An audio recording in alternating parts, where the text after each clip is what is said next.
Hi, OBSA. We have a wonderful speaker here today. Lydia is going to talk about the recruiting world. She's a recruiter for Redfin, and she's going to teach us a little bit about recruiting.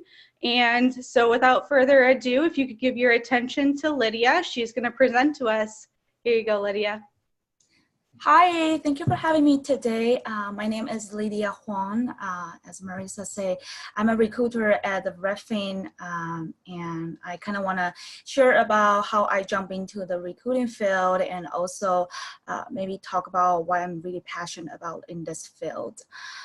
So 3 years ago, I actually immigrated from Taiwan, and back then I was a student in UW's program, and after 9 months, I started to looking for my first job, and it was really hard because I don't have any like U.S. work experience here, and there's just that's the misconception that if your resume doesn't really have that, and that means you have no work experience at all.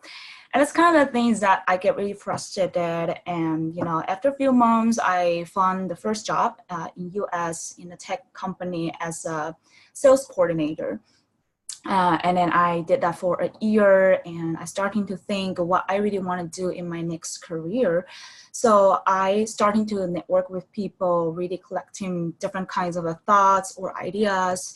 And whenever I talk to people, my purpose of doing my next career is helping people. And when I talk about this, people will always challenge me with 2 questions. So the first one, they will ask, so what kind of people that you would like to help?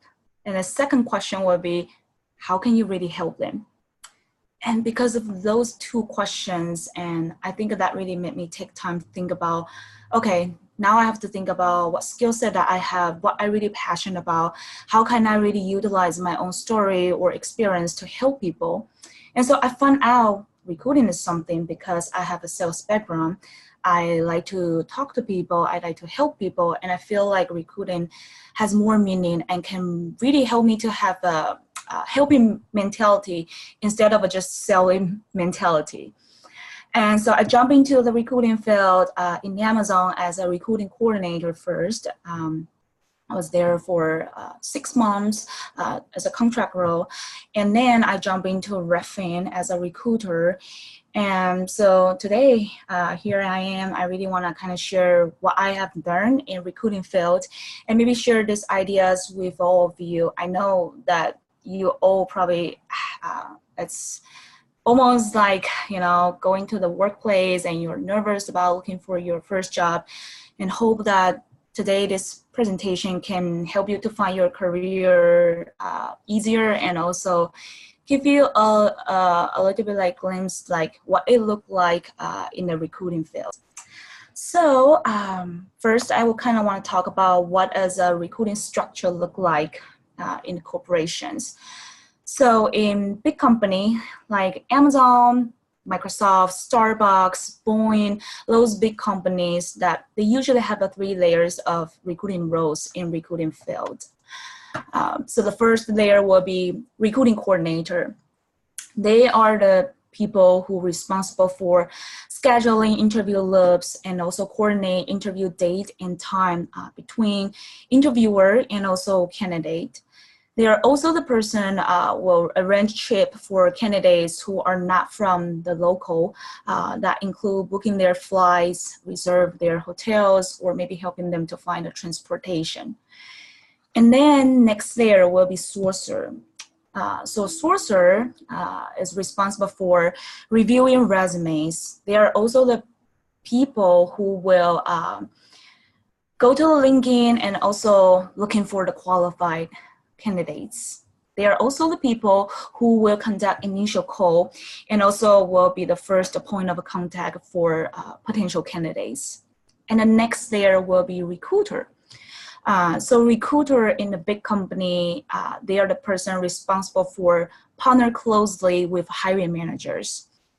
They are the person who have to deep understand about the business, what does a culture look like, so they can help the on-site candidates to prepare the on-site interviews. They are also the people who will conduct offer calls or maybe rejection calls. And we're going to talk about that later. And then in a mid-size or maybe a smaller company, they don't have 3 layers of different roles in recruiting field. Usually they only have a full cycle recruiter who will just do all of the things that I just kind of mentioned about before.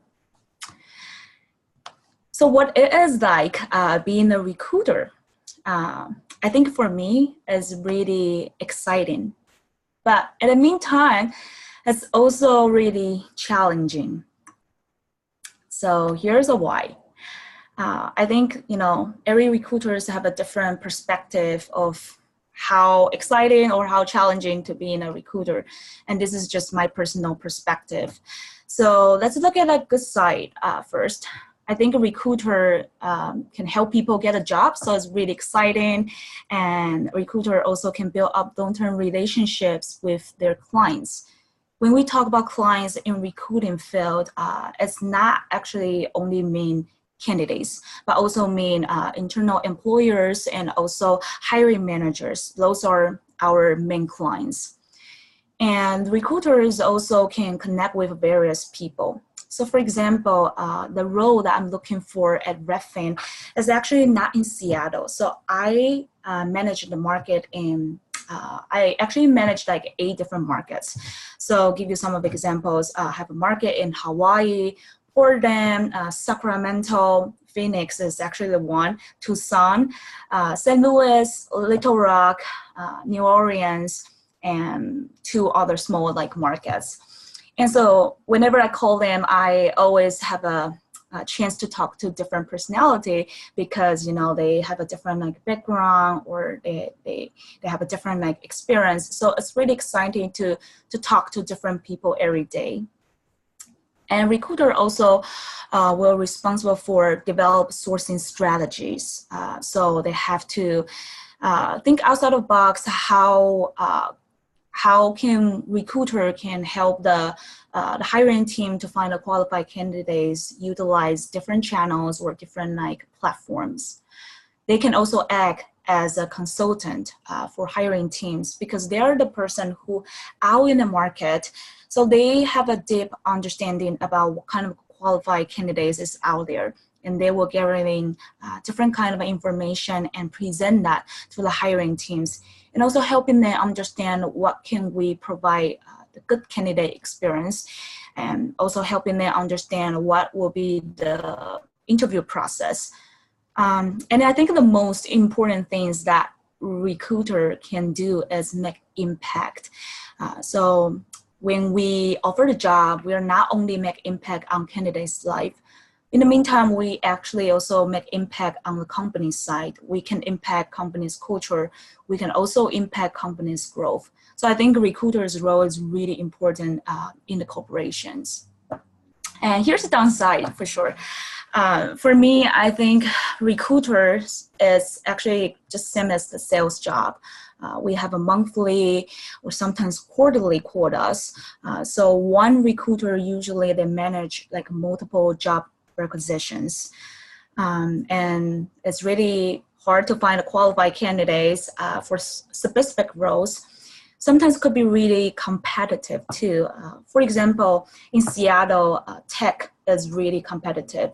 So it's already not easy to find tech candidates, but think about when we trying to like recruit people from different states, and the candidates have to think about will they really want to move. If they want to move, then they have to ask their families, and there's lots of things they have to think about because this is gonna be the big move if they accept the offer. So sometimes like team and team will compete each other in like a big company, and sometimes the company will just compete each other for those tech candidates. And also recruiters can face some difficult situations.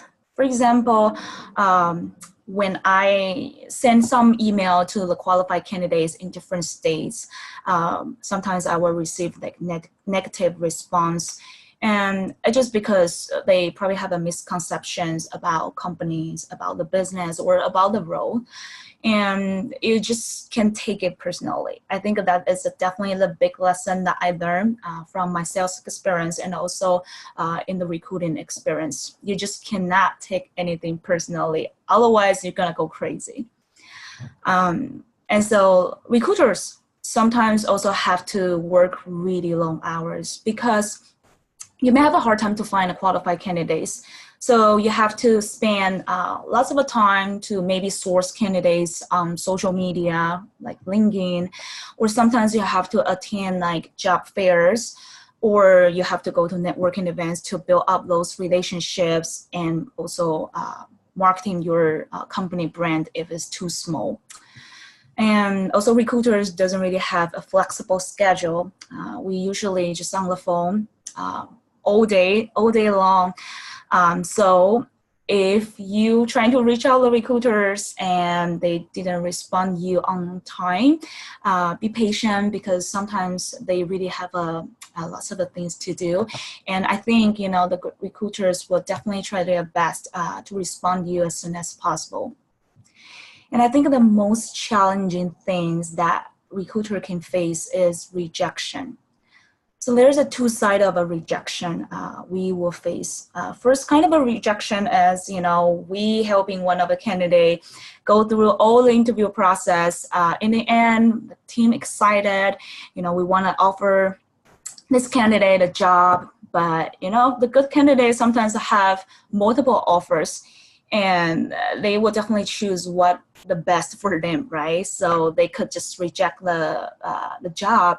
And that means that for a recruiter or the team, we probably have to start over again. And that's pretty time consuming. And in the meantime, it could be really frustrating too. And another kind of a rejection is, if recruiter really like this candidate, but for some reason, the candidate just doesn't really perform well in the on-site interview, or maybe the team or the hiring manager just doesn't really think this candidate will be the right fit for the role, then it will back to recruiter's responsibility to give the candidates rejection codes. And so what recruiters really look for? Here's a list of qualifications I think that recruiters are always looking for. So we definitely want the candidates have a clear goal or the passion in the field. I think, I encounter with lots of different people, or maybe the candidates, not lots of people really know what they really want. But when you have the clear goals, when you have lots of passion in doing something, then I think, you will definitely let the recruiters or the team remember you. So really take time, think about what you really want. How can you really let people know that this will be the right fit or right company for you? And then next one, we definitely the candidates can ask good questions.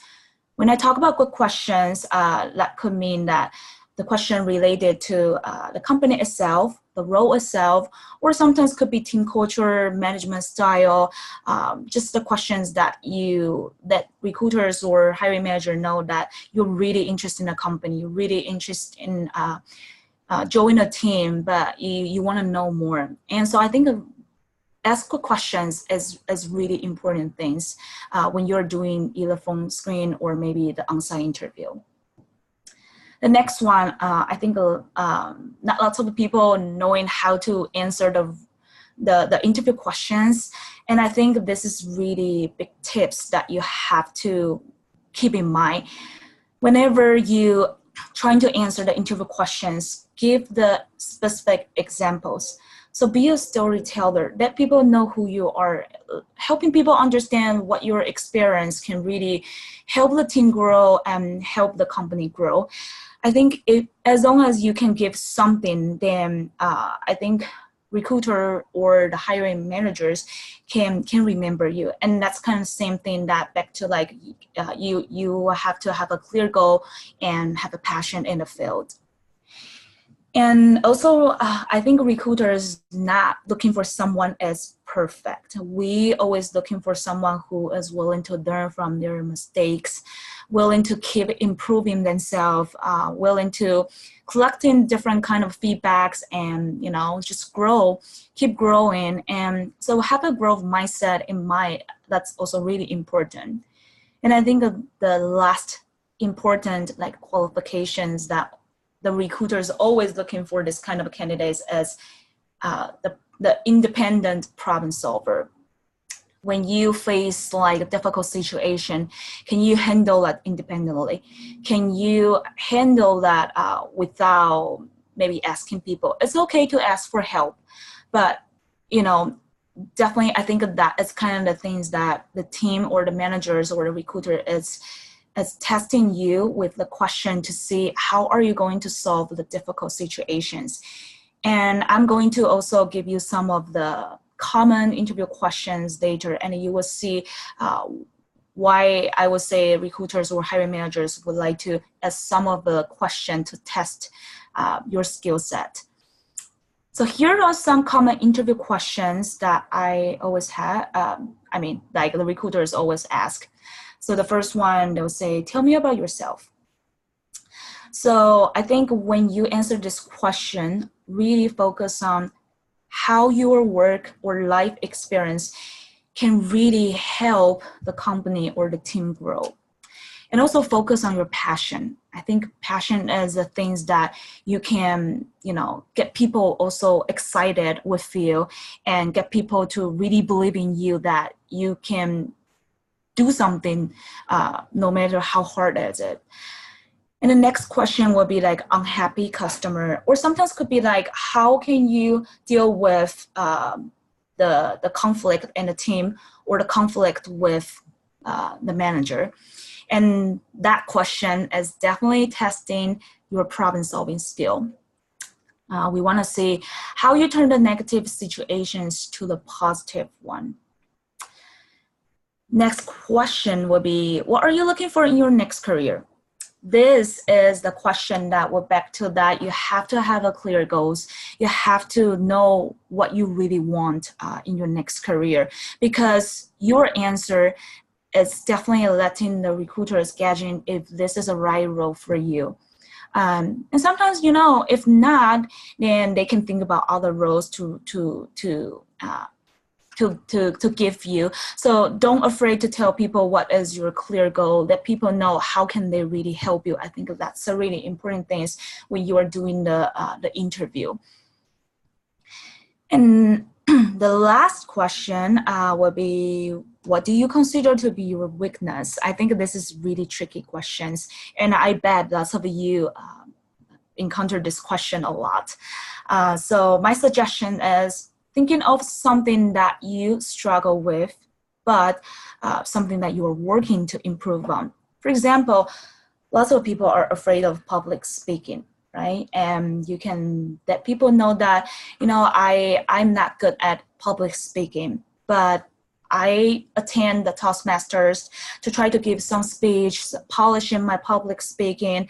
I'm also reach out someone and looking for some opportunity to present some presentations, or you can let them know the things that you actually just working on.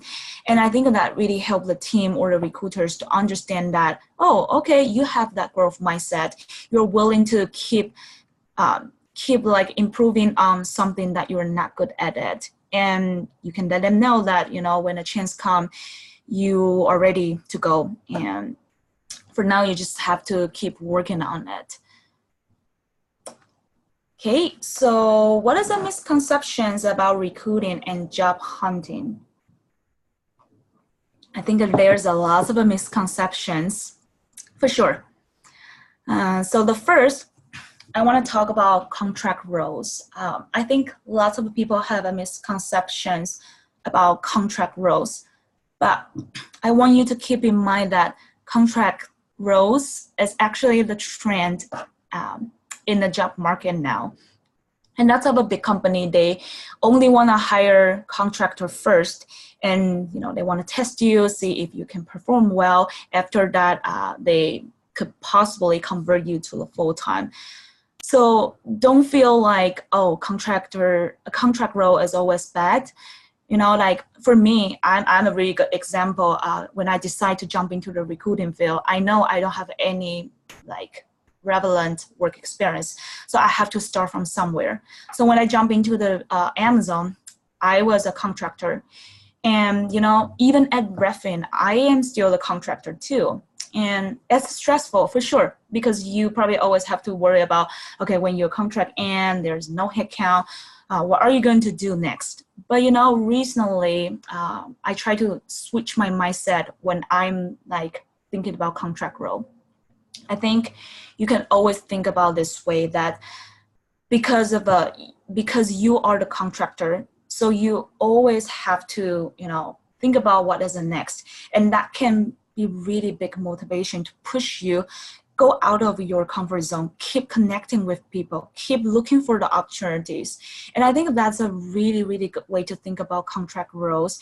And you know, I think if I was not a contractor, then I would not be able to push myself to keep networking with people, or like, you know, go out to find something to do to really improving my recruiting skills.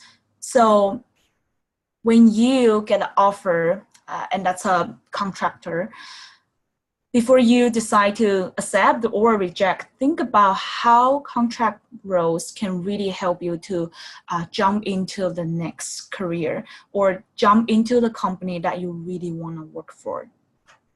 And the next misconception would be, I think lots of people spend too much time revising their resumes.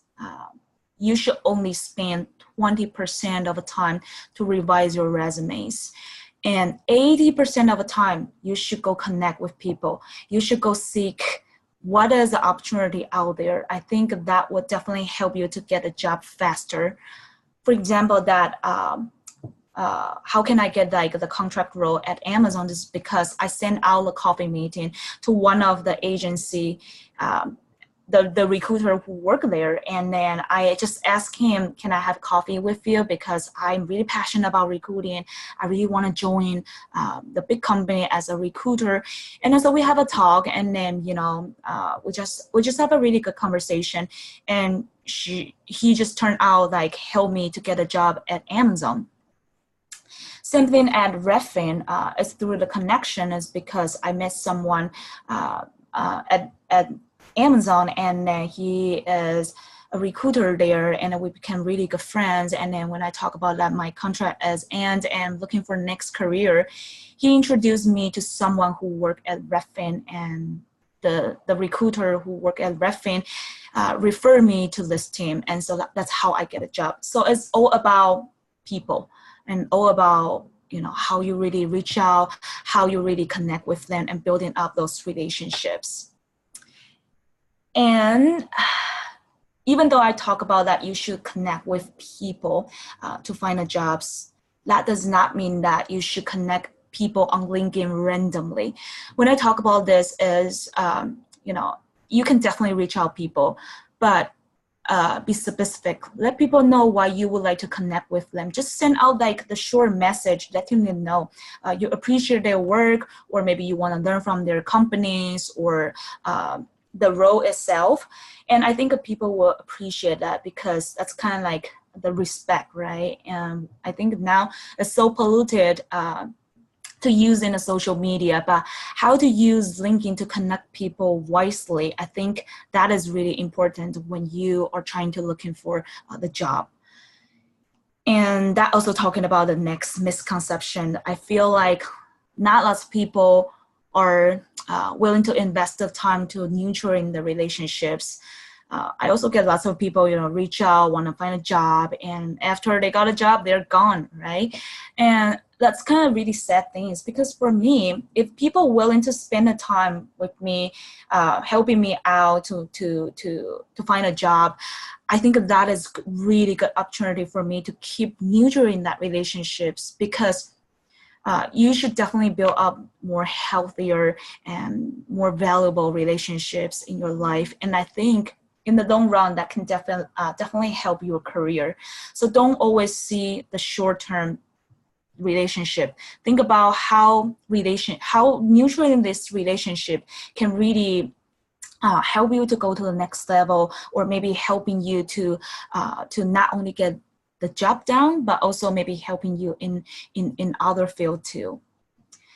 And when you invite people for like the informational interview or maybe the coffee meeting, I think lots of people also trying too hard to sell themselves.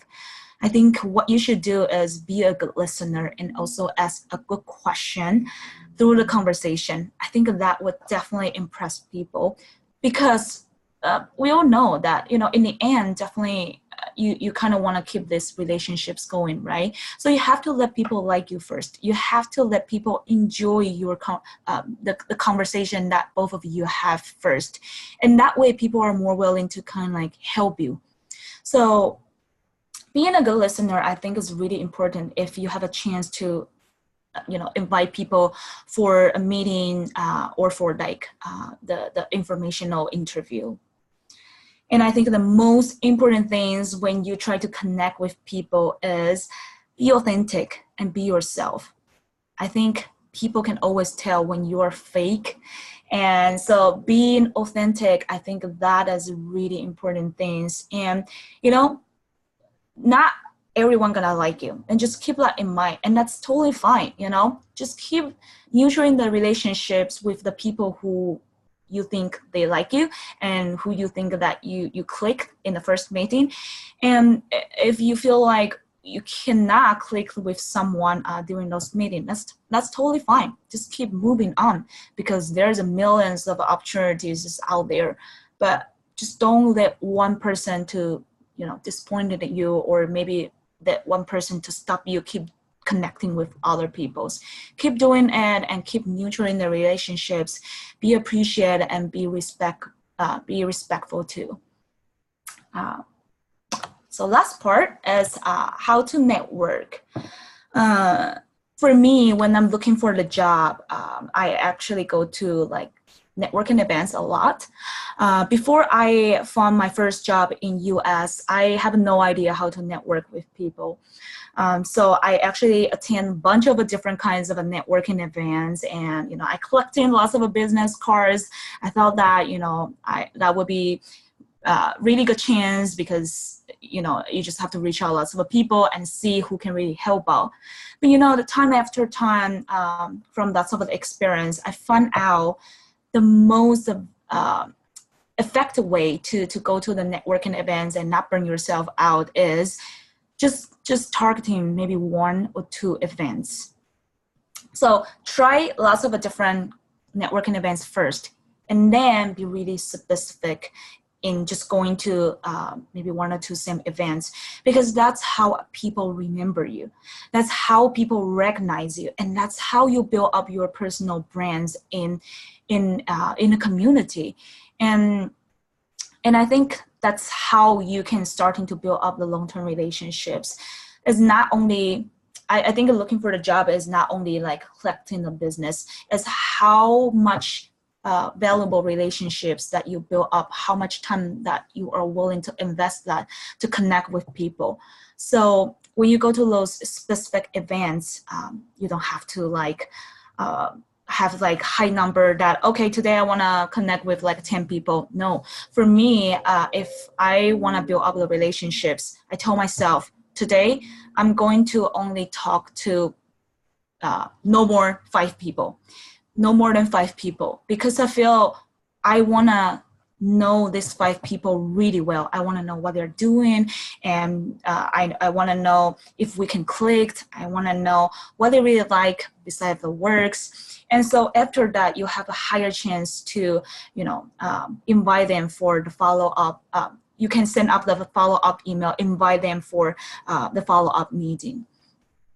And so next is definitely LinkedIn, right? So I like to use LinkedIn to connect with people who I met from networking events. And like I say, you can send a follow-up message to invite them for the coffee meeting. And that will be the real time that you can, really see if you can starting to build up that relationships or not.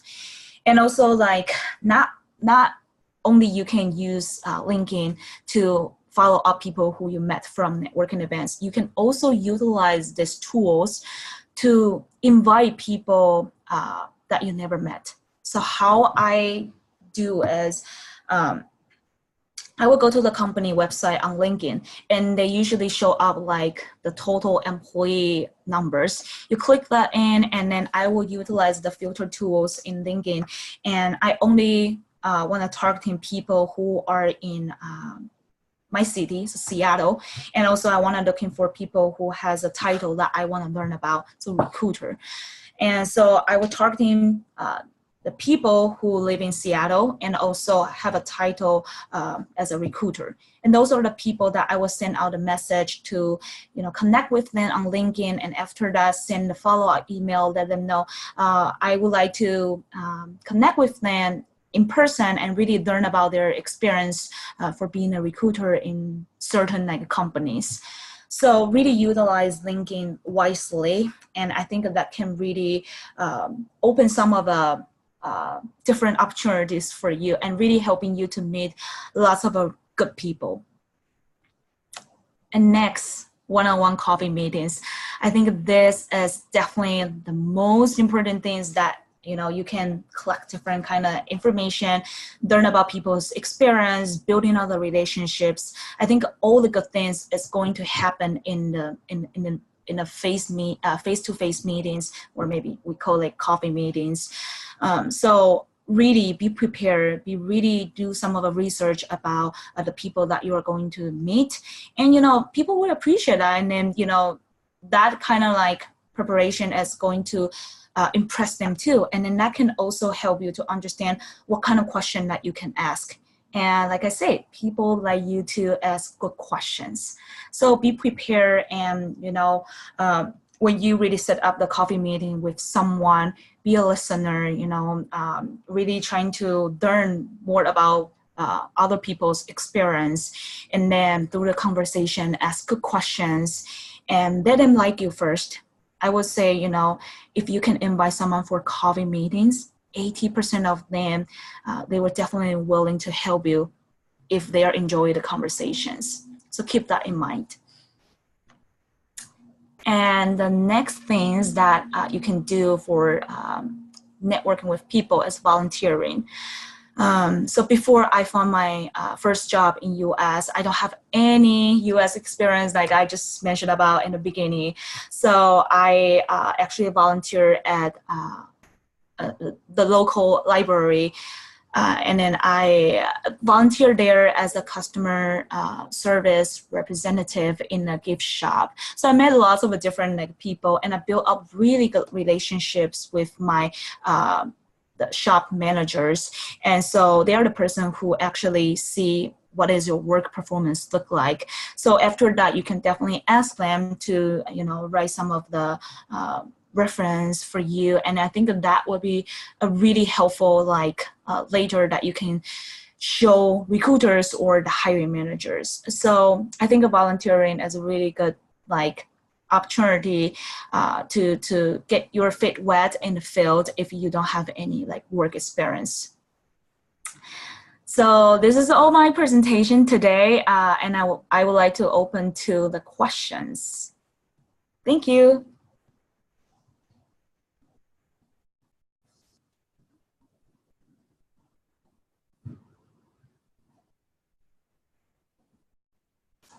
Ooh. Let me see, question, okay. Okay. Okay.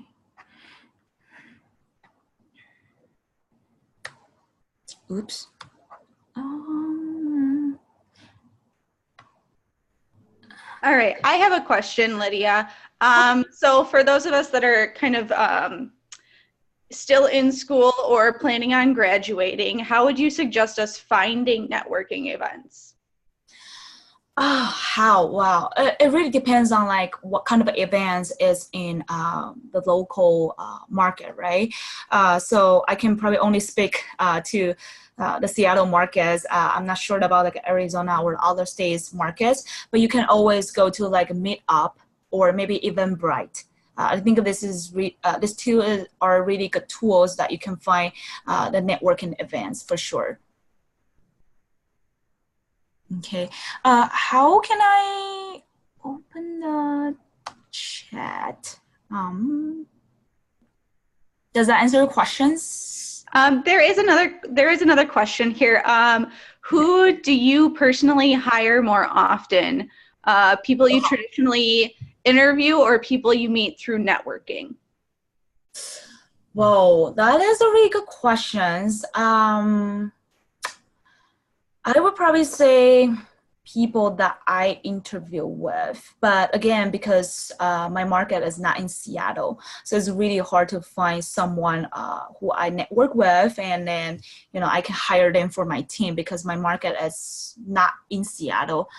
But I would say, it's always good to connect with people, right? You never know if they remember you in the future, if they have a similar role, or they know someone who is looking for that role, then your chance to find a job is definitely higher.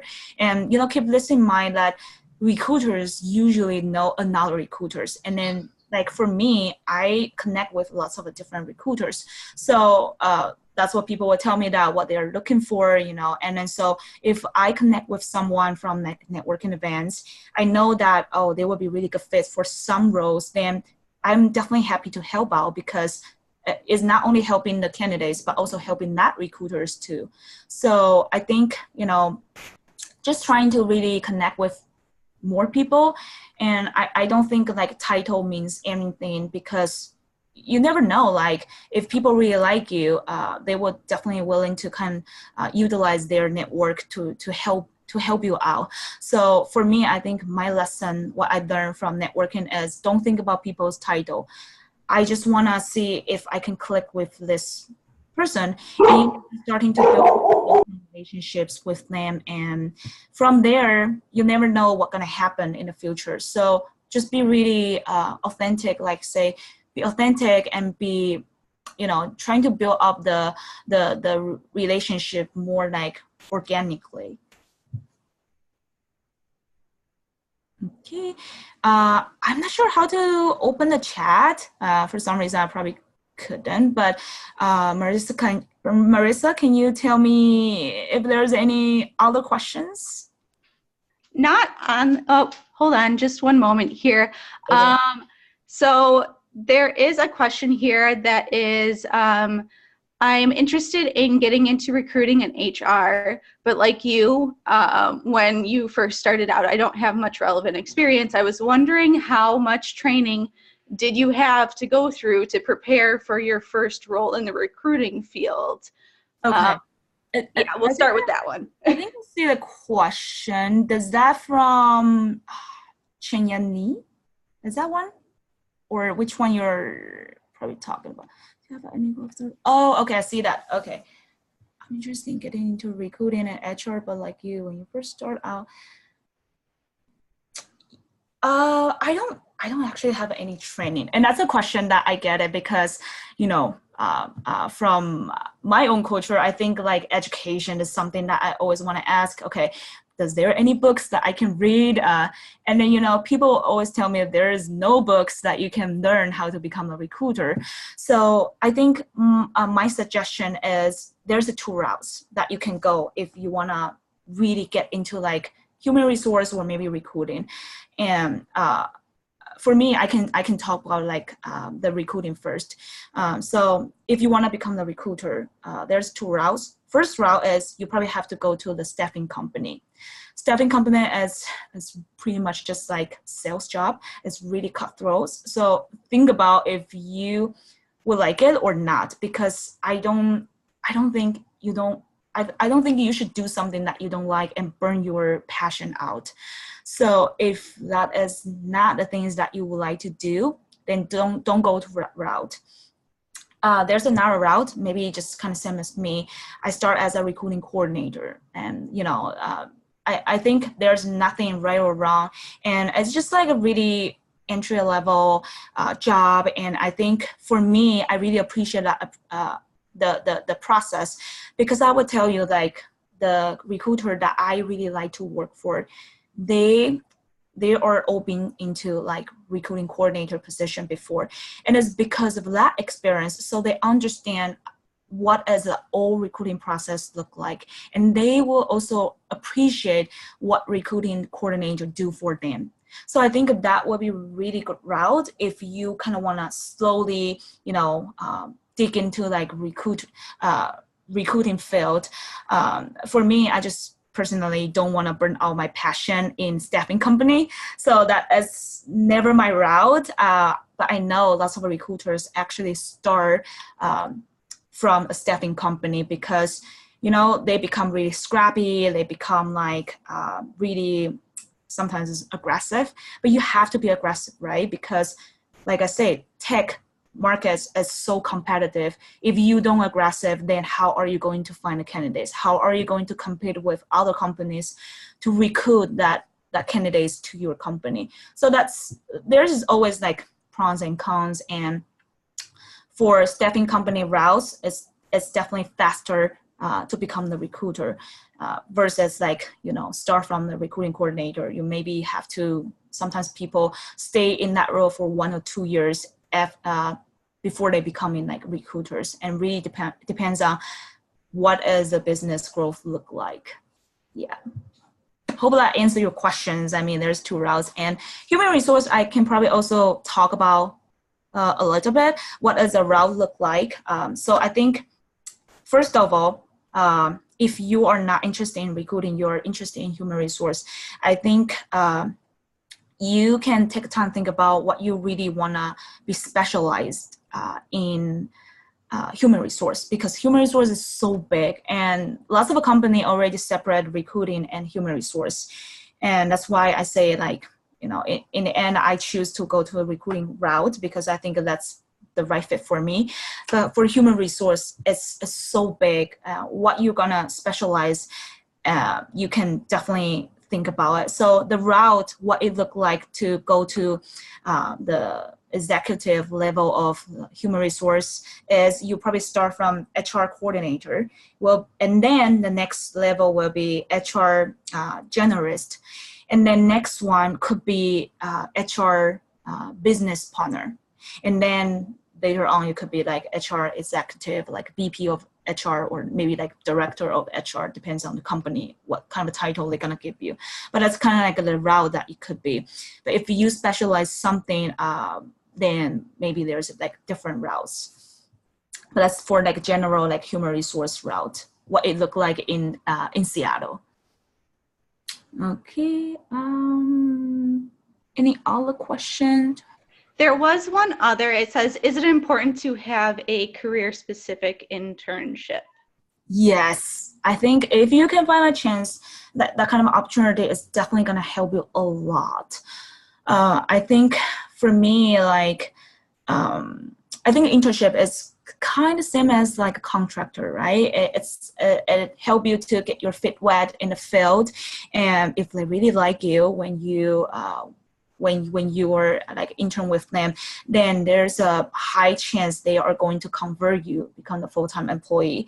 So I think definitely it's really important to have some specific like internship or maybe volunteer experience.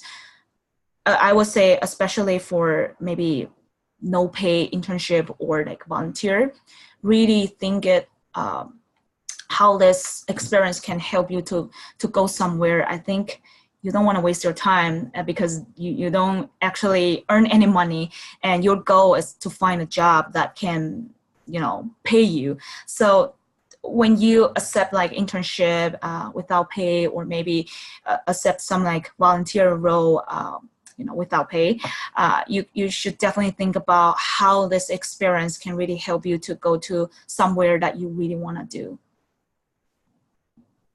Okay, we have another question here that is a little bit longer. It says, do recruiters read entire resumes? What separates candidates for you when you are looking over multiple resumes? If past work experience is a major factor in hiring, how can someone just graduating from college with little work experience separate themselves from other candidates? Totally understand. I mean, same struggle when I just graduated I mean, like when I finish the certification from UW, I think I will answer the first part of the question. So do recruiters read entire resumes?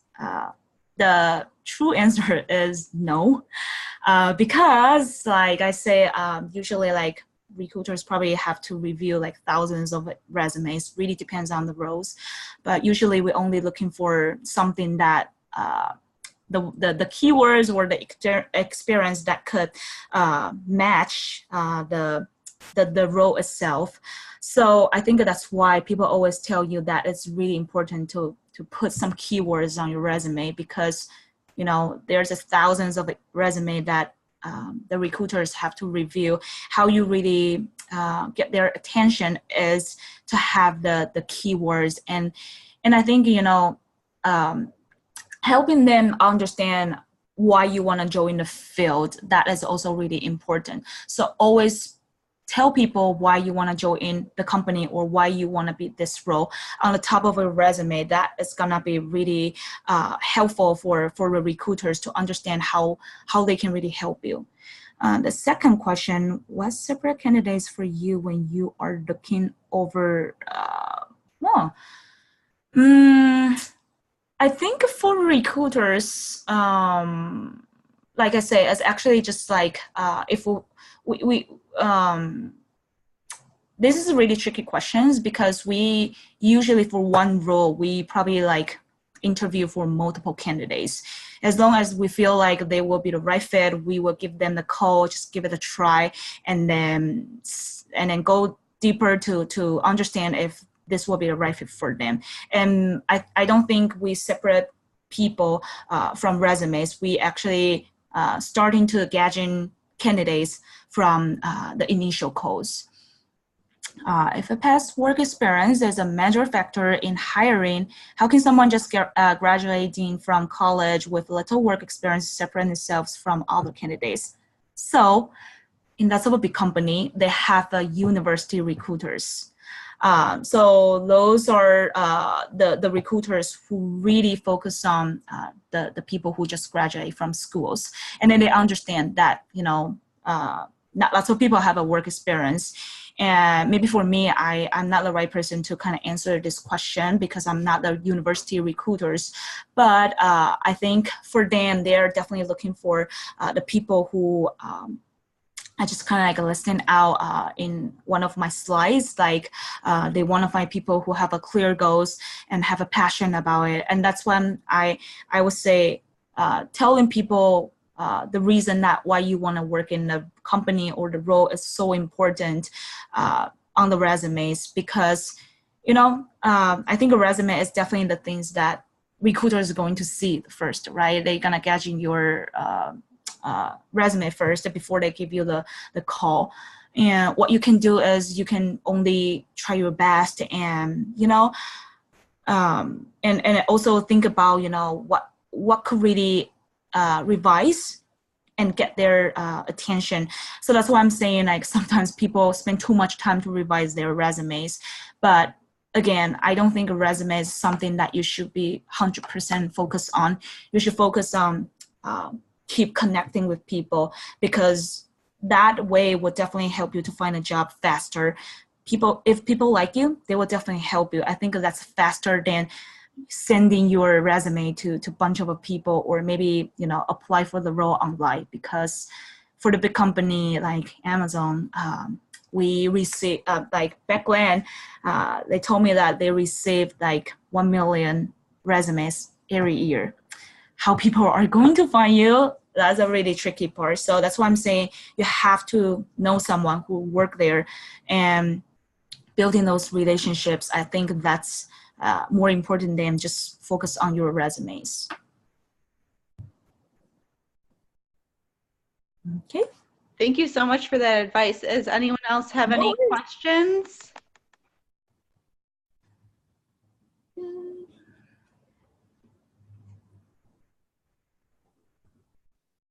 Okay, if there are no more immediate questions, we will be Sure. posting this video. We'll also let you guys have some contact information with Lydia so you can start that networking. But other than that, you can ask additional questions if you think of any when we post this video, and we can get them to Lydia and have her kind of give an answer to them. Other than that, you guys have a great night. We're going to sign off. So thank you so much for your time. That was such great advice and a great presentation. Thank you. Thank you. Thank you so much for having me.